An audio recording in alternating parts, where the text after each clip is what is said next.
And good evening and welcome to City Focus. I'm Marty Olsen, your host, and tonight I'm absolutely delighted to welcome back my friend and yours, beloved Carter. And I don't know, this is your, third, fourth, fifth time on here, but we're up there. We're getting up there. You're becoming my primo guest here. So well, thank you. I appreciate it. I love being here. And welcome back. And I can tell you that these programs run on YouTube, and you're a favorite on YouTube. So oh, thank you. So you've got a following, and I like that. I like that. It's good to be back. Yep, and I'm delighted. And for those of you who may not know Beloved, but she's a local gal, and she has run for office in New London twice. She ran for mayor, and she's also ran for city council. State representative. Huh? State representative. And state rep, so 3 times. Nope, twice. Well, just the state rep and the mayor. Yes. Okay. And so you've had an opportunity to get out into the community and talk to a lot of people. Yes. And I'm kind of curious to have you share your experiences that you've had getting involved in the political realm in New London, which can be a little bit ornery at times. Well, Marty, I've learned a lot since I started out. I was not a politician. That was never my interest. My interest has always been community, people, boots on the ground type of gal, going where the hurting are. Being a so-called retired director of the New London Breakfast Program. Mm-hmm. We've been running that breakfast program for 30 years. It's been running for 30 years. We've been doing it for about 14, 15 years.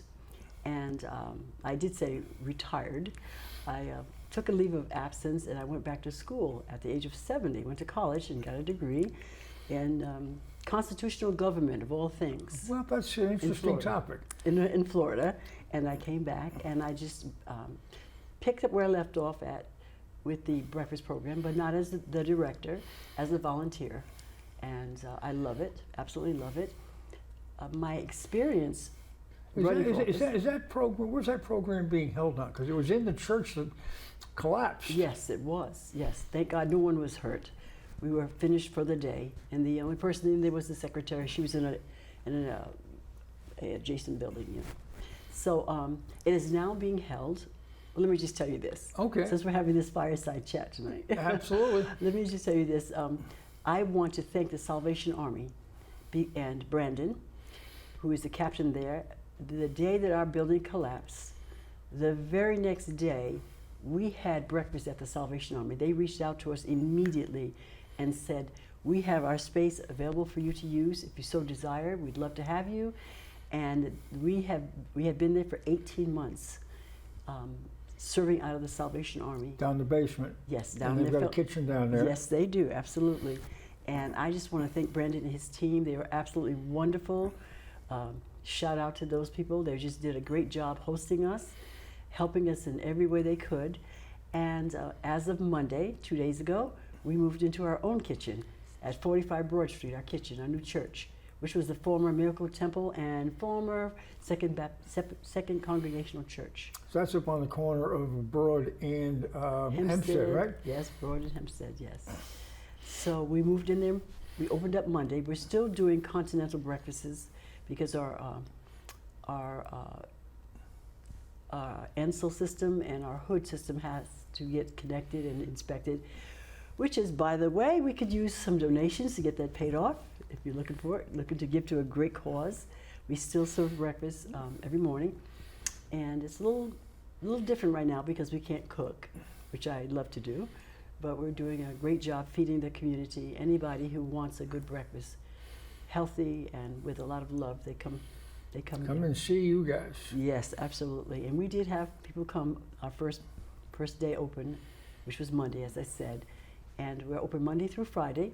We open our doors to the public at 6:30 a.m. Whoever is the lead cook for the day arrives at 5 a.m. And by 6:30 we open our doors for people to come in, and they get cold cereal and whatever kind of snacks and juices we have out. And then at 7 we serve generally a hot breakfast. So. Well, I know you do fine work, and you're certainly civic-minded. Now, you mentioned that is Miracle Temple still in this church? No, they're not. Our friends have disbanded. Our dear Pastor Larry DeLong has retired and moved on to other places, and we did extend our arms open to their church members to come and fellowship with us. Some have come, and others have moved on. But now, is there a congregation in this church now, or no? Yes, it is. It's called Engaging Heaven Church. Engaging Heaven. Yes, it's the same one that went, the building that collapsed. We now have this new building. Okay. And it's a beautiful place. It's a historic landmark, and we love it. Well, that's very good. You're a little bit more on top of this than I am, so I'm glad I brought you here so I could learn something today. That's great. Well, over the course of your two runs, what has the community been telling you that's important to them? Does it jive what's important to you? Well, there's many. In my estimation, there are many layers to this city. First of all, let me just start off by saying New London is a gem. It is an absolute gem. And sometimes, even in the natural, in order to find a gem, you have to dig real deep. That's true. But I guarantee you, New London is a gem worth digging for. There are four, in my opinion, there are 4 New Londons, which I would love to, my goal is to kind of bring them all to one unified New London, and that is those that are more on the well-to-do, able to live a lifestyle that they like, on one corner of New London. Then there's the blue-collar workers who just, they're working hard to make a living. Then there's the group of people who need help. They're doing okay, they're struggling, they just need a little help. And then there's the homeless population. So I'm endeavoring now to touch each sector with the message of a united New London, like I said before, but a reimagined New London. Unfortunately, like I've been here, like I said to you before, I've been here 7 generations. My family's been here 7 generations. I've seen a lot of changes. I want New London to stop looking at themselves as a place that, well, we can't go any further, we can't do any better, we can't have anything nicer. That's not true, and that recreation center is proof of that. Have you been there? I have not been in. I've been by it. Okay. I would encourage anyone who lives in New London and even surrounding areas, but particularly New London residents, to go in and have a tour. It is state of the art. I took a picture standing in the new kitchen. I was absolutely in all my glory because I'm a chef and I love nice kitchens, and it was absolutely fabulous. And I say all that to say that New London deserves the best. There are people who have been here many, many years, like myself, and who have deep roots in this city. And I just believe that together, working together, we can shine her up and let her sparkle like the gem that she is. And that's going to take a lot of people putting aside the minutiae of their own opinions and their own desires and come together for the common good of New London. And I met a lot of people, and I have met a lot of people also that feel the same way, that it's time to come together and reimagine what New London would be like. Well, that's good. So you were down there for the opening? Yes, I was. Was it about a week ago? Yes. It's fantastic. There were 2, not separate, but there are 2, not 2 openings, but there was the first part of it and then there was the second part of it. The first part of it, a lot of the New London greats came out to sign their posters the athletes. We turn out some fantastic athletes in New London. Oh, absolutely. And A.J. Dillon and some of the other people came out, and there's a wall of remembrance, if you will, in there for athletes, just honoring those that came out of here and went into the big leagues like Rajay Davis, and it's a really great place. You can actually take, if you have students in the summertime, like the summer camps recreation, you can actually take your kids through there. It's like I want to say a museum, but it's a living, breathing museum. You know, it's so beautiful. So I think it's a great place, and I think that we should be really excited to see that what is possible now. You see that some of these dreams manifested. They came to pass.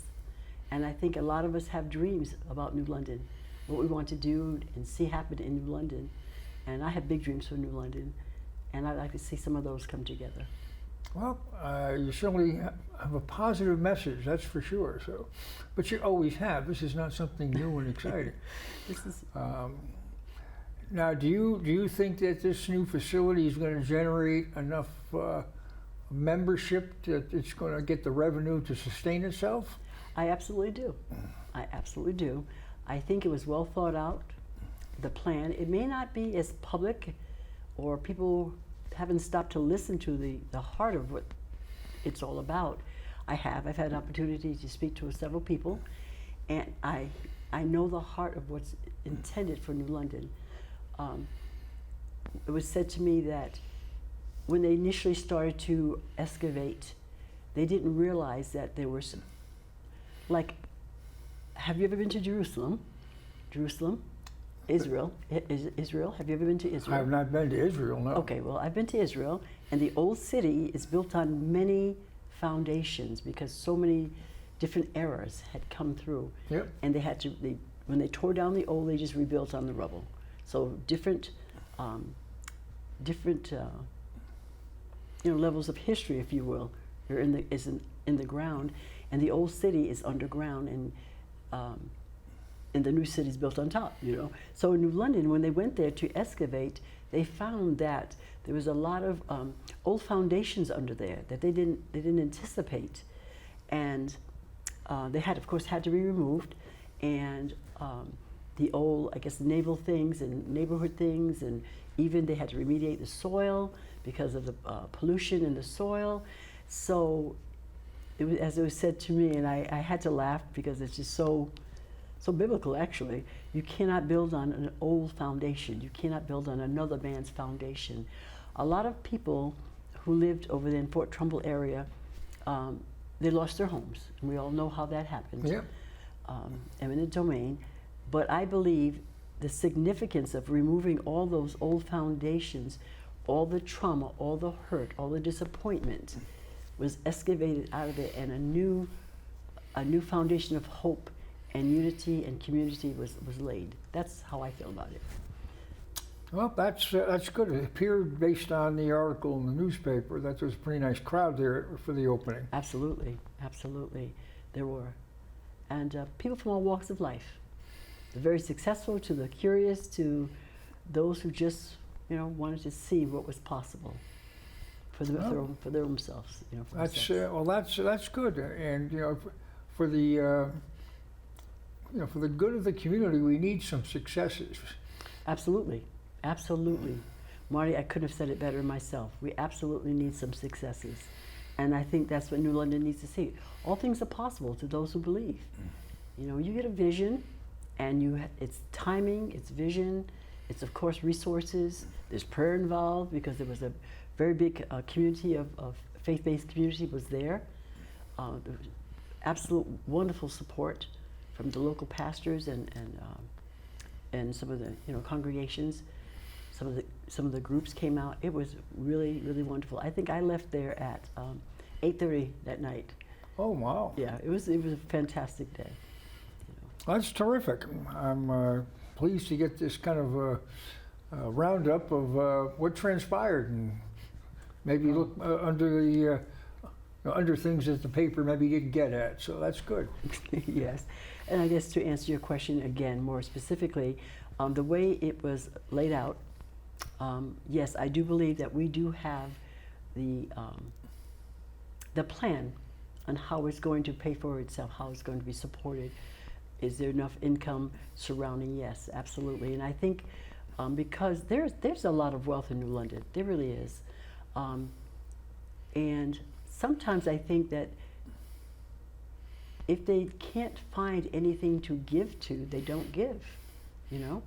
If they don't find anything to join in order to, you know, to spend, to join something like the recreation center, they don't do it. They go out of town to do it. So this gives New London an opportunity to give them something of its own. We have EB, we have new people coming in. We have EB White Collar down on Pequot Avenue. We have EB across the bridge, Blue Collar. We have students, we have Coast Guard. We have a lot of people who are able to contribute to New London and who want to. And then we have the other side of it, those that may be living in maybe a hardship situation as far as financials go. And because we have people who are contributing, then I believe we're building a base of income that we could share with others who can't kind of make that mark to be able to pay for it. And then there's even those that don't have anything but would love to give, to join. You know, and there's provisions for that also. Yeah.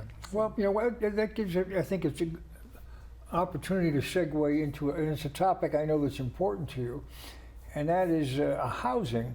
Yes. And you know, an awful lot of new apartments have been built in New London, and there's more apartments that are on the drawing board. Yes. And these apartment complexes are high end. These are not designed, I would say, for the local population. Okay. They're designed more for the, as you mentioned, the new EB employees, whether they're on this side of the bridge or the other side of the bridge. And that it's kind of quietly, you know, it's a gentrification that we're seeing, and our local folks, where are they going to live? It's like they're being politely nudged out. Well, that kind of begs an explanation. And I know gentrification is according to who is speaking it, how it affects them. Like as a woman of color, an older woman, I should say more mature woman. I can look at gentrification from that point of view. Maybe brown people, Hispanic people can look at it from their point of view, and maybe people who are not either black or brown, but would say, well, my income can't support that. So I would say that some of the buildings that are being built, some of the buildings, housing, by law, I'll say by law because New London does give tax credit for people building here. More years than I am comfortable with, but that's nevertheless, that's a fact. 20 years is 10 to 20 years, yes. That's a bit much. I won't be around for when those things conclude. I will. Make sure. Well, good for you. But I think that according to what I've heard, I've not done the personal research myself, but my understanding is that 10% of those being built have to be for affordable housing, right? Now, I'm also hearing in the Pike that there are housing being built for people. There'll be those that can definitely afford it, and then there's in the same building those who, I don't want to say on a sliding scale, but because they fall under that category of living in affordable housing, they're going to be living side by side with those that have a little more affluence. I believe myself, and this is not law or anything, I do believe that every building that's being built should have at maximum, I'd say 50-50, affordable and then market. That's what I feel. Now, if you're getting such a tax break on your building in New London, then that shouldn't be a problem for you. I'm not a mathematician or anything like that, but to me, common sense is that in order to absorb some of the people who are looking for homes, who are not in that upper echelon of, for being able to afford it, something luxury, I think that's fair. I think that's going to encourage them. I've always believed that a neighborhood should be mixed with all kinds of people. I grew up like that, in neighborhoods that were mixed. I don't know anybody who was wealthy in my neighborhood, but I knew people who were career people that lived there, and I also knew people who were just coming over on the boat from Poland or Russia, you know, and then Hispanic people and myself, you know, African American, Native American. We all lived in the same neighborhood, and we all learned from each other, you know. I learned what pig in a blanket was. Didn't know what that was before. And they learned what collard greens were. But I think that's very important in our culture, that we don't isolate, that we integrate, because we have something to give to each other, something to learn from each other. So a 50-50 ratio of new housing going up, I think it gives people an opportunity to live in a really nice place. And it gives other people an opportunity to see how the other side lives, that they can learn from each other.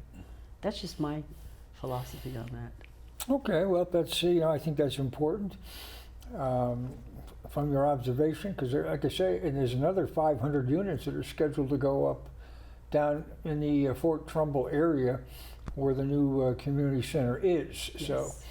and that's an awful lot of housing. That's quite a lot of housing. We'll see what happens. Well, that we will. You know, one thing I'd like to just take a little step back there is that I don't know if you go down to the car shows at Ocean Beach on Monday nights, but they're a lot of fun. And I went down with a buddy of mine this past Monday for the first time this season, and it's a nice social event. And the after 5 o'clock, all the admission is free. And the rides and water slide and things of that nature are discounted prices, and, Nice. and as well as a lot of folks displaying their cars, whether it's antiques or power cars, muscle cars, motorcycles, or whatever. But it's a fun thing, and here's a little Nice. A promo here for it on the screen, and this will run every Monday, weather permitting, through Labor Day. Oh, nice. So it's it makes for a nice evening down at Our Beach at Ocean Beach Park. Exactly. I think it's a great thing. Nice. That's an oldie. Yeah. So and Drew, who's our man and running the show here, he was down on Monday night, and obviously he's taking a few photos to kind of give you a glimpse as to what's going on down there. So it's kind of fun. That's your era right there. So thank you. Wow. And Barracuda, that goes Barracuda. back a day or two. A few. Nice. But they get a nice turnout. You get a soft serve ice cream. The water slides open, the golf course, or just walk the boardwalk. Exactly. This is our beach. I think that's a great idea. We need to frequent it. I'm glad that the prices are cut after 5. It's a great place to spend the evening. It sure is. Yeah, I'm amazed, and some of these folks really take care of their automobiles, and they tender loving care. Yeah, that's the oldie. Some old timers there, and like I say, it's nice. And the other night it was not too hot, so it was made for There's my an GTO. opportunity to see these motor vehicles and schmooze with the owners, and you run into friends and neighbors, and it makes for a nice evening out. Nice. Well, I hope everyone comes out and takes advantage of this during the nice weather. And I'd like to just give a plug to Dave Shagru, who's the general manager of the firm that operates the beach. I think he does a terrific job. I'm not sure that he's getting the support from the city that he deserves, but he works very hard, and he's been down there at the beach most of his adult life. So I commend him in his efforts, as well as Jeff Mullen, all the rides that are down there. Jeff Mullen operates them and owns them, and he's trying to recreate and rekindle the beach back when we were kids, and the rides were a big deal. And Yes, they were. I was part of a day at the beach was to go on the rides down there. in that corner of the park. This is a wonderful community event, and I think we should take advantage of this. This is beautiful. So I think it was unfortunate over the weekend that they had some problems down at the beach. It was, and they have not, at least I have not seen anything where they have indicated where any of these troublemakers were from, but whether they were local or from out of town, the city officials seem to be keeping a lid on that, and I'm not quite sure why.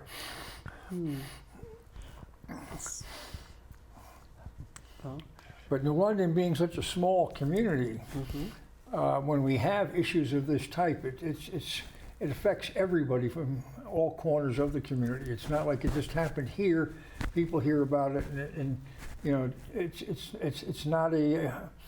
It doesn't make a good face on the community. So you have to work very, very hard to, you know, keep our image positive. for some people, like say, just surrounding areas and even out of town. I know I have family that comes out of town and they like to go down to the beach. It is a destination location for some people. It's Absolutely. Beautiful. It's beautiful. And you're right, it's unfortunate that someone would feel the need to, some people, you know, altercations and people getting injured. And that's so much that's not like New London. That's not, I've never heard of anything like that at the beach before in all the years that I've been here. So that is concerning. And I think maybe we will rethink how we do certain things down at the beach for the general protection of the public, you know. Maybe foot patrolmen should be down there walking the beat, so to speak. Well, you see, that's an important consideration in that the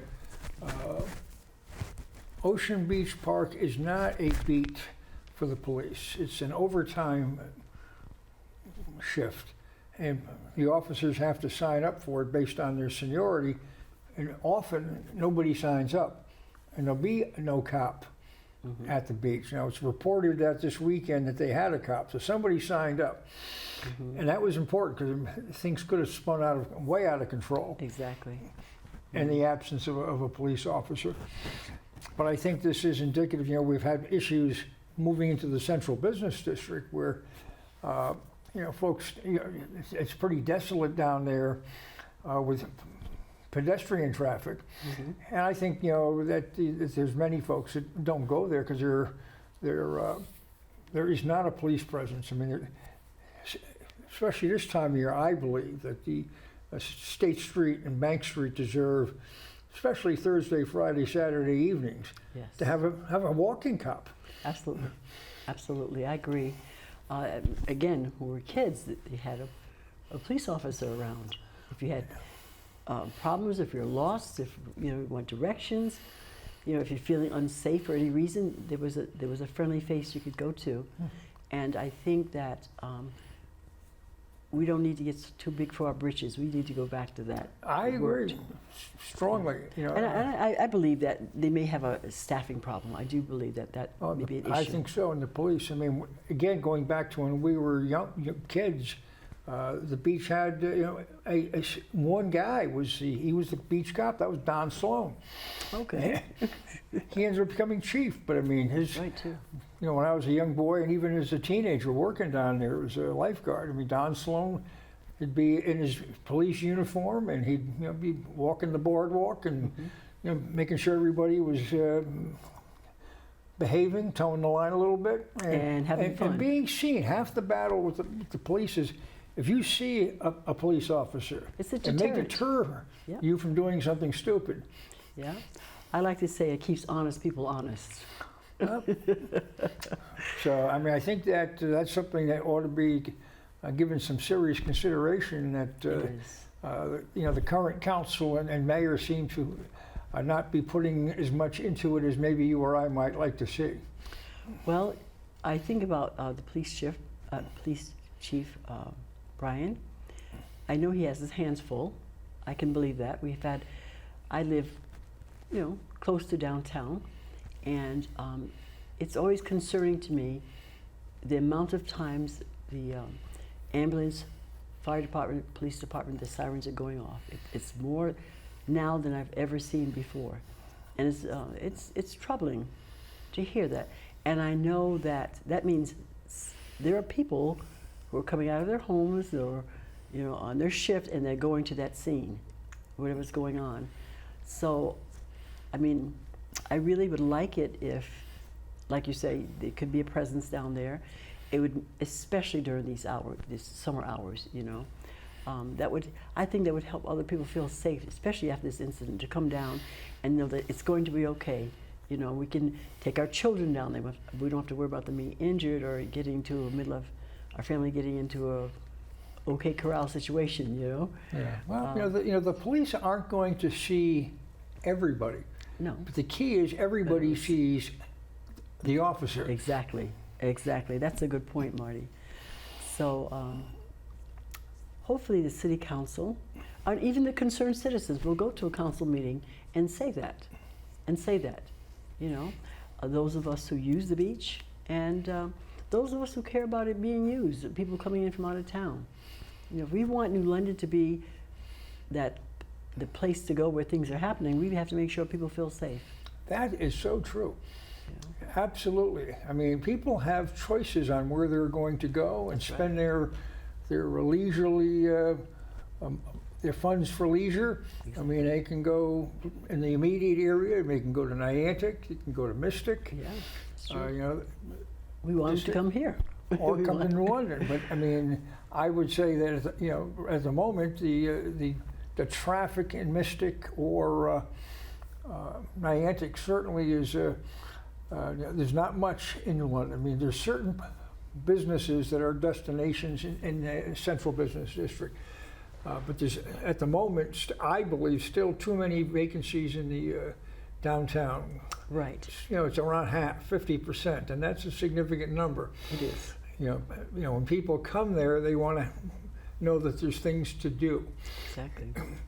At least, like you said, one of the drawing points to New London is the beach. It's the beach and the rides, and I think that we have to do what we can do to make it a place to go, Downtown New London, I agree, there's about 50% of the businesses, and it has to be things of interest, not just one type of thing or two types of things, like tattoo parlors and hairdressers, or I mean, there's not even a lot of bars. I don't frequent bars, but just things that people are interested in. There has to be, maybe should be a tourist place to go in and get souvenirs, work with the New London Historic Society and the maritime people and and come together and put things in that people will be interested in. Yeah. Well, I mean, New London has I will say a significant number of small historical sites. Yes. Most of them in and immediately around the central business district, whether it's the Old Town Mill under the bridge, you've got the ancient burial ground, you've got Custom House, you've got Shaw Mansion, which houses the New London County Historical Society. Yeah. You've got the Hempstead House and what I would call the Huguenot House, although I guess they've incorporated the two buildings there on the corner of Hempstead and Truman all into one parcel. The courthouse, so many things that Nathan Hale School, that nobody's going to come to New London to visit any of them singularly. Mm-hmm. I don't think, but you have a collection of things to do if properly packaged. Exactly. And have hours of operation that are consistent and everybody's open at the same time, that people would come here to visit knowing that they could do a walking tour. Exactly. And it would take a half a day to a day, and that in turn would perhaps generate a need for a breakfast or a lunch restaurant or whatever, but and not necessarily bars, but places to eat. Exactly. I think you have a great idea, Marty, and I think if we were talking to one another, these different places, they could come up with a tour, a guided tour to these historic places. There are people who are historic buffs, history buffs, I should say, who would love that. You would draw them in from different places. New London has a significant presence in history. I mean, they could do that Benedict Arnold thing every year, and New London has a place in history. So if it was packaged correctly, as you said, it would be a great, a draw for people to come here. There are other things like, it's again, I'll go back to what I said earlier. New London turns out some phenomenal athletes, something along those lines, having to do with the athletes, the athletic departments and the former coaches, whatever. Come up with something like that. It has a wonderful shore for sailing and things like that. And there's a lot of things we could do if we talk to one another, if we decide to put aside our own personal agendas and come together for the good of New London. We are one New London. As I said earlier, I see 4 different segments of it at this point, but we are a one New London. Just again, reimagine New London, unified, to go forth, because I do understand that there are people who just want to complain. They don't want change. They want to complain that it's not changing, but they don't want change. So we have to decide, what we want here. We have to talk to one another and decide what's best for New London.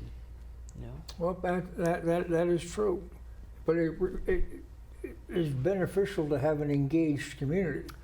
Exactly. And I think that there are times when our local government dissuades people from participating, that they like to make the decisions and they don't like to have, they're not looking forward to having folks come in and offer their thoughts or questions because they think they have all the answers. They're the elected ones. It's true. It's true. I mean, you yourself have been to city council meetings. I've been to city council meetings. They're not heavily attended unless there's a serious issue with one particular segment of the population or interest. There was a question that came up: should city council be allowed to be present via Zoom? Should it be allowed to be present via Zoom, not in person, but via Zoom? And I vehemently said no. They were elected to be present and to see the people face to face, to answer questions, and to, voice concerns or what have you. I just imagine what it'd be like if I had an issue and went to city council to speak, to sign up to be a speaker there, public comment, and there was nobody there except maybe the president, or whoever unlocked the door. Everybody else is at home on Zoom. That would be very disturbing to me. Granted, emergencies come up. We're all people. We all have lives, but you, as an elected official, You made a commitment. Exactly, and I'm not knocking anyone, but that's my vote. That they should be present because they made a commitment. And the people need to, it's so much you can say via Zoom, Well, I've been to, I can't even remotely count how many meetings of different types that I have been at, and of different sizes.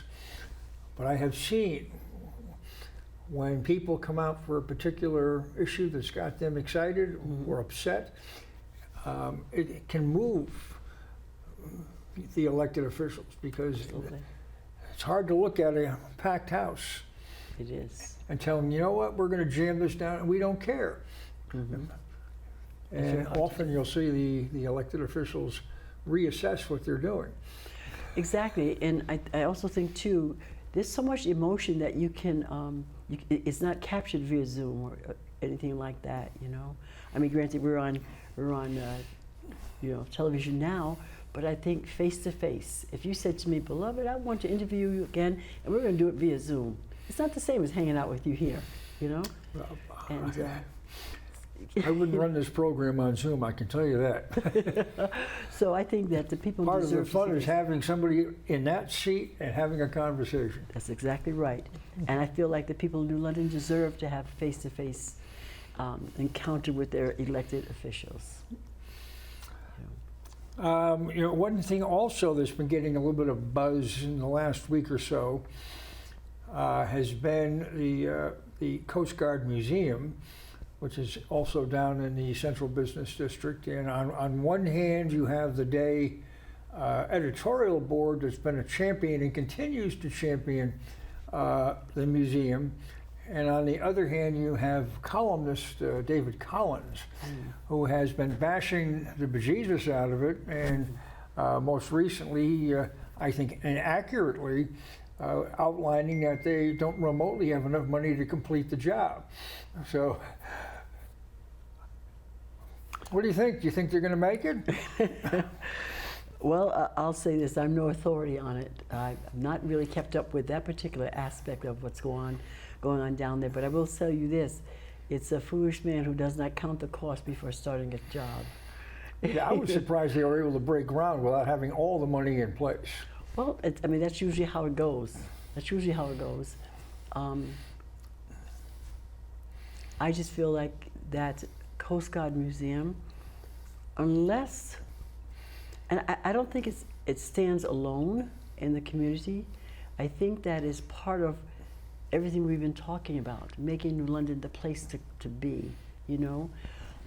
It's one thing to have something going on, like they can go to the Coast Guard Museum during the day, you know? And the streets are deserted at night, you know, like you said, Thursday through Saturday.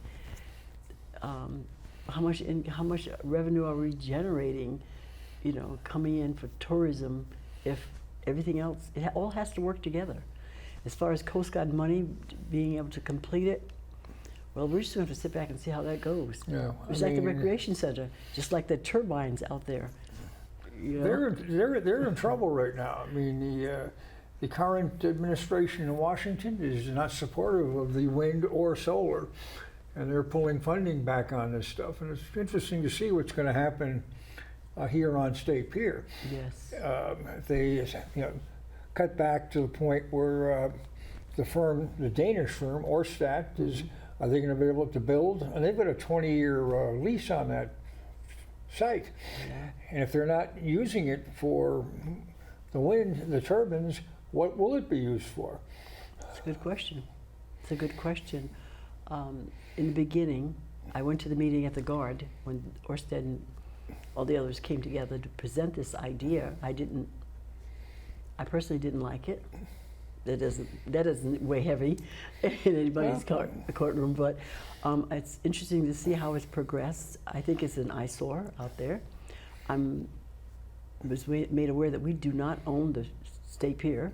Well, it's called State Pier for a reason. The state owns it. Yeah, we don't own it. We're not getting anything out of it. There is a city pier, but and also a state pier. Yeah, we're not getting anything out of it. So it's interesting to see how this is unfolding. So we'll wait and see. Well, one thing I wanted to kind of discuss with you, and that is, this year, it's an odd year, 2025, and odd years, we have municipal or local elections. Yes.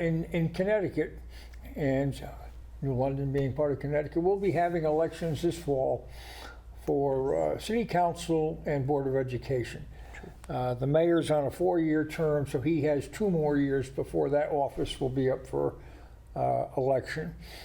And this month in July, both parties ought to be nominating candidates to run for these seats. And I don't know, are you giving any consideration to running for anything? Or are you perhaps looking at something down the road? Or operating from, I hate to say the sidelines, but but not in an elected position. There's a lot of different ways to give back. There are, and I'm glad to say that I will be running for office for City Council. I've given it a lot of thought and a lot of prayer, and I I still want to be in a position to help my community, be a voice for those that cannot speak for themselves. I know that sitting in a council seat is a very important and grave responsibility. I don't take it lightly. I think that it's important to have a mixed council as far as political parties, because we all see things differently. And if our goal is to help our community, then I think it should be representative of the council and the Board of Education. I hope that some of the people who are watching will consider, if they belong to any political party, really giving it a thought about what they want to see happen for the betterment of New London. And like I said before, it's reimagining New London, what it could be, instead of saying terrible things over her. Yeah. Well, you know, I mean, one thing that I can honestly say, folks, is that this lovely young lady to my right here, since I've met her, which was when you were running for office, you stepped up to run for mayor. Yes. And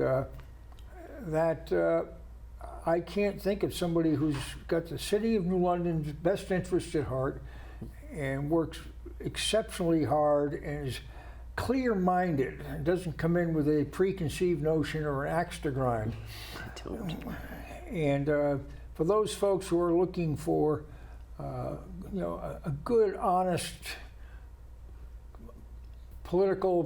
politician, advocate for New London, beloved Carter is somebody you give you serious consideration for. And if you have an opportunity to meet her, have a chance to talk to her, take advantage of it. And it doesn't, honestly, thank you so much for that, Marty. Honestly, it doesn't matter to me what political party you belong to.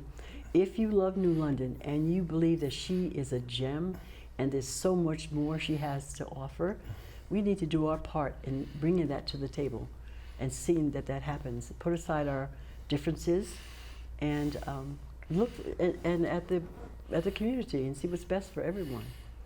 And bring your skills. Well, you know, bring your skills. If you don't want to run for office, volunteer for something. You know, and there's lots of different ways to give back. And it's all appreciated. Whether it be through your church, I mean, you work at in the kitchen and Yes. and do breakfast. I mean, you're not getting paid for that. No, I'm not. You're giving back, Yes. and so that will be good. Before we close tonight, I would just like to get a last plug in. For the New London Kiwanis Club's annual golf tournament. This will be held on Friday, September 19th at Shinnecossett over in Groton.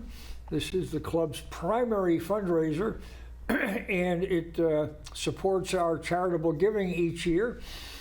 We recently awarded 4 $3,000 scholarships, and that's pretty heady stuff. We're very proud of that. That's kind of our signature program, and this is our signature fundraiser to support it. And we need golfers, we need sponsors and volunteers, we need prizes, and when everybody pulls on the oar in the same direction, we have a good tournament. So I'm hoping we get another good turnout. It's ironic, we've improved our net participation in fundraising since COVID. COVID seemed to give us an opportunity that things fell into place, and we've really built on that in a big way. So we say thank you, and we look forward to folks coming out and having a good time and supporting a good cause. And on that note, beloved, I want to say thank you for carving out an hour and spending it with me here on City Focus. My pleasure, anytime. Okay. Well, we'll have you back on for sure. Thank you. And with that, folks, we'll say good night. We'll see you next week on City Focus. Good night. Good night.